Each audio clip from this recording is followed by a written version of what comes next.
TV news కి స్వాగతం. ATWO నిర్లక్ష్యం వల్లనే హాస్టళ్లలో కనీస మౌలిక సదుపాయాలు అందడం లేదు. ఎస్ఎఫ్ఐ జిల్లా అధ్యక్ష కార్యదర్శులు జాగటి రవితేజ, టిఎల్ రవి ములుగు జిల్లా వెంకటాపురం మండలం భారత విద్యార్థి ఫెడరేషన్ ఎస్ఎఫ్ఐ ఆధ్వర్యంలో వెంకటాపురం మండల కేంద్రంలో సర్వే చేశారు. ఈ సర్వేలో భాగంగా ఎస్టీ హాస్టల్లో చదువుతున్న విద్యార్థులకు ఆరు బయటకు వెళ్లడానికి మరుగుదొడ్లు లేనటువంటి పరిస్థితి ఉంది. ఈ సందర్భంగా ఎస్ఎఫ్ఐ జిల్లా అధ్యక్ష కార్యదర్శులు జాగటి రవితేజ, టిఎల్ రవి మాట్లాడుతూ మండల కేంద్రంలో ఉన్న గిరిజన వసతి గృహాలలో మరుగుదొడ్లు లేక ఈ విద్యార్థులు ఇబ్బంది పడుతున్నారు. అదే కాక ఫ్యాన్ లేక విద్యార్థులకు దోమలతో టైఫాయిడ్, మలేరియా, డెంగ్యూ జ్వరం లాంటివి కూడా వచ్చే అవకాశాలు ఉన్నాయి అని, ఏమైనా జరిగితే ఏటీడబ్ల్యూఓ బాధ్యత వహించాలని అన్నారు. Reporting SR7 TV news reporter medium Arjun.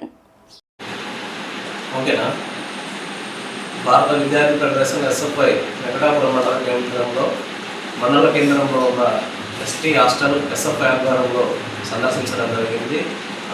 ఈ సర్వేలో హాస్టల్లోనే అనేకమైన సమస్యలు వచ్చాయి. ప్రధానంగా సుమారుగా ఈ హాస్టల్లో 60-70 మంది విద్యార్థులు జరుగుతుంటారు మండల కేంద్రంలోనే. కనీసం బాత్రూములు, మరుగుదొడ్లు లేని పరిస్థితి ఉంది.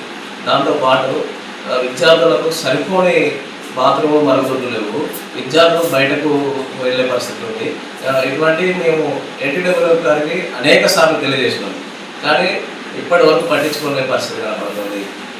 ఈ మండలం కావచ్చు, ఏటూరునగరము ఆశ్రమ పాఠశాలలు కావచ్చు, అదేవిధంగా కొండాయి, ఊరట్టము ఇలాంటి పాఠశాలలన్నీ ఆశ్రమ పాఠశాలలు సర్వే చేయడం జరిగింది. ఈ సర్వేలో అనేకమైన సమస్యలు వచ్చినాయి. దాంతోపాటు ఈ వెంకటాపురం మండల కేంద్రంలో ఉన్న పూర్తి స్థాయిలో కనీసం ఫ్యాన్లు లేవు. ఒక పక్క విద్యార్థులు దోమలు కుడుతున్నాయి. దోమలు కుట్టి మలేరియా, టైఫాయిడ్, డెంగ్యూ లాంటి జ్వరాలు వచ్చే పరిస్థితి కనపడుతుంది. కానీ ఏటీడబ్ల్యూ గారు ఇప్పటి వరకు పట్టించుకోరు. విద్యార్థులకు మెరుగైన భోజనం కూడా అందే పరిస్థితి లేదు.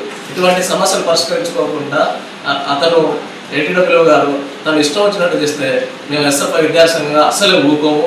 భవిష్యత్తులో ఈ సమస్య పరిష్కారం కాకపోతే విద్యార్థులంతా పోరాటం చేస్తాం. అదేవిధంగా ఈ జిల్లా వ్యాప్తంగా పెండింగ్లో ఉన్న బిల్స్ కూడా విడుదల కాలేని పరిస్థితి కనపడుతుంది. ఒక పక్క వార్డెన్లు అప్పుల పాలై మెడలో చైన్ల సైతం అప్పులు పెట్టి